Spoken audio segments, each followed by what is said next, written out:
जय हिंद। नमस्कार साथियों, आप सभी लोगों का मोस्ट वेलकम है आज के इस नए क्लास में।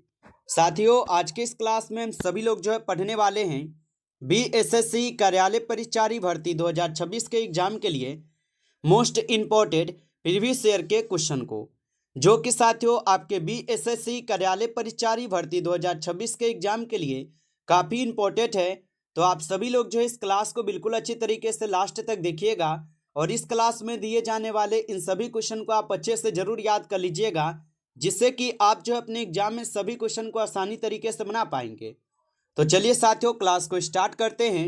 उनसे पहले यदि आप इस चैनल पे पहली बार जुड़ रहे हैं तो साथियों आप जो इस चैनल को सब्सक्राइब कर लीजिए और सब्सक्राइब करके साथियों आप ऑल नोटिफिकेशन को भी ऑल पे दबा लीजिएगा, जिससे कि जब भी कोई नई क्लास हो सबसे पहले क्लास का नोटिफिकेशन आपके पास जो है पहुंच सके। तो साथियों आप इस चैनल को सब्सक्राइब कर लीजिए, साथ ही साथ आप जो साथियों इस क्लास को भी लाइक जरूर कर लीजिएगा। तो चलिए क्लास को स्टार्ट करते हैं और देखिएगा साथियों क्वेश्चन क्या है। साथियों क्वेश्चन है कि उर्वशी जो है ये किसकी रचना है। चलिए बताएंगे साथियों। ये सभी क्वेश्चन साथियों आपको काफ़ी इंपॉर्टेंट और सिलेक्टेड क्वेश्चन करवा रहे हैं, जो कि साथियों आपके पेपर में 100% ये सभी प्रश्न पूछे जाएंगे। तो आप अच्छे से इन प्रश्न को जरूर याद कर लीजिएगा और बताएंगे साथियों कि उर्वशी जो है ये किसकी रचना है। तो साथियों यहाँ पे उर्वशी जो है ये दिनकर जी की रचना है। ऑप्शन यहाँ पे आप सी लगा रहे हैं तो सही जवाब है। अगला क्वेश्चन देखिएगा कि भारत भारती के रचयिता कौन है। चलिए बताएंगे साथियों कि भारत भारती के रचयिता कौन होगा। तो साथियों भारत भारती के रचयिता हो जाएंगे मैथिली श्री करण गुप्त। ऑप्शन यहाँ पे आप लोग का बी सही जवाब है, मैथिली श्री शरण गुप्त होगा, याद रखेंगे। अगला प्रश्न है साथियों कि निबंध सम्राट किसे कहा जाता है। चलिए बताएंगे साथियों कि निबंध सम्राट किसे कहा जाता है। तो निबंध सम्राट जो है साथियों रामचंद्र शुक्ल को कहते हैं। ऑप्शन डी सही जवाब है, रामचंद्र शुक्ल को कहते हैं। अगला प्रश्न आता है कि कुरुक्षेत्र काव्य के लेखक हैं। चलिए बताएंगे आप सभी लोग कि कुरुक्षेत्र काव्य के लेखक कौन होगा। तो कुरुक्षेत्र काव्य के जो लेखक के साथियों यहां पर हो जाएंगे आपके दिनकर। ऑप्शन ए सही जवाब है, दिनकर होगा, याद रखेंगे। अगला प्रश्न यहां पे आता है कि सरस्वती पत्रिका के संपादक थे। चलिए बताएंगे आप सभी लोग कि सरस्वती पत्रिका के संपादक कौन होगा। तो सरस्वती पत्रिका के जो संपादक है साथियों यहां पर हो जाएंगे महावीर प्रसाद द्विवेदी। ऑप्शन यहाँ पे बी सही जवाब है, महावीर प्रसाद द्विवेदी। आगे देखेंगे साथियों क्वेश्चन है कि गांधी जी को महात्मा की उपाधि किसने दी थी। चलिए बताएंगे साथियों गांधी जी को महात्मा की उपाधि किसने दी थी। तो साथियों याद रखेंगे गांधी जी को महात्मा की उपाधि दिए हुए थे रविंद्रनाथ टैगोर जी। ऑप्शन बी सही जवाब है, रविंद्रनाथ टैगोर होगा। चलिए आगे देखेंगे साथियों क्वेश्चन है कि गांधी जी की पत्नी का यहाँ पे नाम क्या था। साथियों ये सभी क्वेश्चन काफी इंपॉर्टेंट और वीवीआई सेलेक्टेड क्वेश्चन हैं, जो कि आपके पेपर में साथियों 100% जो है पूछे जाएंगे। तो आप अच्छे से इन प्रश्न को जरूर याद कर लीजिएगा और बताएंगे कि गांधी जी की पत्नी का यहाँ पे नाम क्या थी। तो गांधी जी के पत्नी का यहाँ पे नाम हो जाएंगे साथियों कस्तूरबा गांधी। ऑप्शन ए सही जवाब है, कस्तूरबा गांधी होगा, याद रखेंगे। अगला प्रश्न है साथियों कि गांधी जी के जन्म दिवस को अंतर्राष्ट्रीय स्तर पर किस दिवस के रूप में मनाया जाता है। चलिए बताइए साथियों कि गांधी जी के जन्म दिवस को अंतर्राष्ट्रीय स्तर पर किस दिवस के रूप में मनाया जाता है। तो याद रखेंगे साथियों अहिंसा दिवस के रूप में। ऑप्शन सी यहाँ पे सही जवाब है, अहिंसा दिवस होगा। अगला क्वेश्चन है साथियों कि रसखान को गोस्वामी विठल नाथ ने किस मार्ग में दीक्षित किया था। तो रसखान को गोस्वामी विठल नाथ ने किस मार्ग में दीक्षा दी है। तो साथियों आप याद रखेंगे पुष्टि मार्ग में। ऑप्शन सी सही जवाब है, पुष्टि मार्ग में होगा। अगला प्रश्न आता है कि रसखान को अपनी रचना में मालिन किन्हें कहा गया है। चलिए बताइए साथियों कि रसखान ने अपनी रचना में माली और मालिन किन्हें कहा है। तो साथियों आप बताएंगे श्री कृष्ण एवं राधा को। ऑप्शन डी सही जवाब है, श्री कृष्ण एवं राधा को। अगला प्रश्न है कि घनानंद किसके द्वारा मारे गए थे।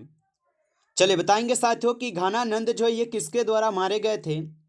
तो घनानंद जो है साथियों ये नादिर शाह के सैनिकों के द्वारा मारे गए। ऑप्शन डी सही जवाब है, नादिर शाह के सैनिकों के द्वारा। अगला प्रश्न है कि प्रेम के पीर के कवि किन्हें कहा गया है। तो प्रेम के पीर के कवि जो है साथियों किन्हें कहा गया है? तो आप बताएंगे साथियों कि प्रेम के पीर के कवि कहा गया है घानानंद को। ऑप्शन यहाँ पे आप लोग का डी सही जवाब है, याद रखेंगे। अगला प्रश्न है साथियों कि प्रेमघन ने किस संस्था की स्थापना की? तो प्रेमघन ने साथियों किसकी स्थापना किए हैं? तो रसिक समाज के। ऑप्शन बी सही जवाब है, रसिक समाज। अगला प्रश्न है कि भारत सौभाग्य के रचनाकार हैं। तो भारत सौभाग्य के रचनाकार कौन होगा? तो बद्री नारायण चौधरी प्रेमघन। ऑप्शन यहाँ पे बी सही जवाब है, आप याद रखेंगे। अगला प्रश्न आता है साथियों कि डफाली का अर्थ क्या है? साथियों आप लाइक नहीं किए होंगे तो आप बस इस क्लास को एक बार ज़्यादा से ज़्यादा आप लाइक जरूर कर लीजिएगा। नए जुड़े हैं तो आप इस चैनल को सब्सक्राइब कर लीजिए। सब्सक्राइब करके आप ऑल नोटिफिकेशन को भी ऑल पे आप दबा के जुड़ जाइएगा, जिससे कि जब भी क्लास स्टार्ट हो सबसे पहले क्लास का नोटिफिकेशन आपके पास जो है पहुंच सके। तो आप इस चैनल को सब्सक्राइब कर लीजिएगा। और यदि आपको पीडीएफ चाहिए साथियों तो आप जो है कमेंट करके हमें पीडीएफ के लिए ज़रूर बताइएगा। और बताइए कि डफाली का अर्थ क्या है? तो डफाली का अर्थ होता है बाजा बजाने वाला। ऑप्शन सी सही जवाब है, याद रखना। अगला क्वेश्चन यहाँ पे है कि सुमित्रानंद पंत का यहाँ पे जन्म कहाँ हुआ था? तो सुमित्रानंद पंत का जन्म कहाँ पर हुआ था? तो इनका जन्म हुआ था कौसानी में। ऑप्शन ए सही जवाब है, कौसानी होगा। अगला प्रश्न देखेंगे कि पंत जी ने हाई स्कूल की शिक्षा कहाँ पाई? बताइए साथियों कि पंत जी ने हाई स्कूल की शिक्षा कहाँ पाई थी? तो आप बताएंगे बनारस में। ऑप्शन बी सही जवाब है, बनारस में पाई थी, याद रखेंगे। अगला क्वेश्चन है साथियों, और क्वेश्चन क्या है कि पंत जी विरोधी थे।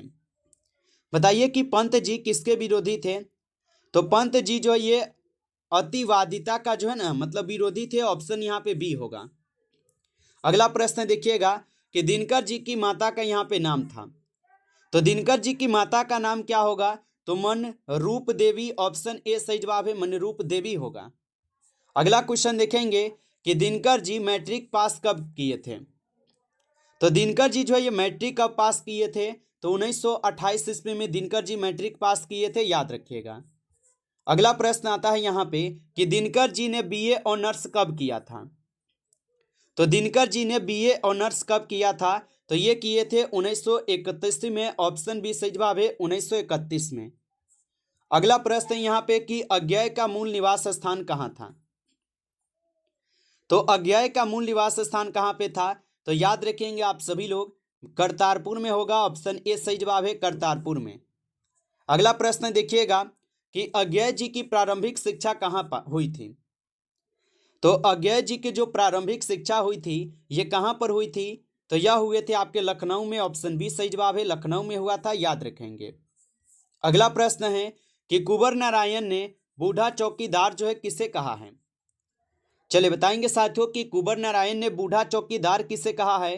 तो ये कहे हैं वृक्ष को। ऑप्शन सी सही जवाब है, वृक्ष को कहे हैं। आगे देखिए प्रश्न है आपका कि आकारों के आसपास किस प्रकार की रचना है? तो आकारों के आसपास किस प्रकार की रचना है? तो आप बताएंगे कहानी संग्रह है। ऑप्शन सी सही जवाब है, कहानी संग्रह। अगला क्वेश्चन है आपका कि क का यहाँ पे उच्चारण स्थान है। बताइए कि क का उच्चारण स्थान क्या होगा? तो क का उच्चारण स्थान यहाँ पे हो जाएगा दंत। ऑप्शन यहाँ पे सी सही जवाब है, दंत होगा। आप सॉरी क का पूछा है ना, तो क का कंठ ना होगा। ऑप्शन ए होगा साथियों, मिस्टेक हुआ है, सॉरी क्षमा चाहते हैं। आगे देखिए क्वेश्चन है यहाँ पे कि विसर्ग का यहाँ पे उच्चारण स्थान क्या है? तो विसर्ग का उच्चारण स्थान हो जाएगा यहाँ पे क्या? तो विसर्ग का उच्चारण स्थान भी कंठ ही होता है। ऑप्शन यहाँ पे डी होगा, याद रखेंगे। अगला प्रश्न है यहाँ पे कि सामग्री का बहुवचन है। तो सामग्री का बहुवचन होता है सामग्रिया। ऑप्शन यहाँ पे बी सही जवाब है, सामग्रिया होता है। आगे देखिएगा प्रश्न है आपका कि नारंगी का बहुवचन है। बताइए आप सभी लोग, नारंगी का बहुवचन क्या होगा? तो नारंगी के बहुवचन नारंगिया ही होता है। ऑप्शन ए यहाँ पे सही जवाब होगा, याद रखिएगा। अगला प्रश्न है यहाँ पे आपका कि आसमान में चिड़िया उड़ रही है। इस वाक्य में बहुवचन आपको बताना है। तो आसमान में चिड़िया उड़ रही है, इस वाक्य में बहुवचन हो जाएंगे चिड़िया। ऑप्शन यहाँ पे बी सही जवाब है, चिड़िया होगा। नमस्कार साथियों, इस क्लास में टॉप 35 नहीं, इसमें 30 क्वेश्चन थे जो कि काफ़ी इंपॉर्टेंट और सेलेक्टेड क्वेश्चन थे। साथियों यदि आपको क्लास अच्छा लगा हो तो आप जो इस क्लास को एक बार ज़्यादा से ज़्यादा लाइक कर लीजिएगा। नए जुड़े हैं तो आप इस चैनल को सब्सक्राइब कर लीजिए और सब्सक्राइब करके आप ऑल नोटिफिकेशन को ऑल पे दबा लीजिएगा, जिससे कि जब भी कोई नई क्लास हो सबसे पहले क्लास का नोटिफिकेशन आपके पास जो है पहुंच सके। तो आप इस चैनल को सब्सक्राइब कर लीजिए और साथियों यदि आपको पीडीएफ चाहिए तो आप कमेंट करके जरूर बताइएगा। चलिए फिर मिलते हैं आपसे एक नेक्स्ट टॉपिक के साथ नेक्स्ट क्लास में। तब तक के लिए जय हिंद, जय भारत।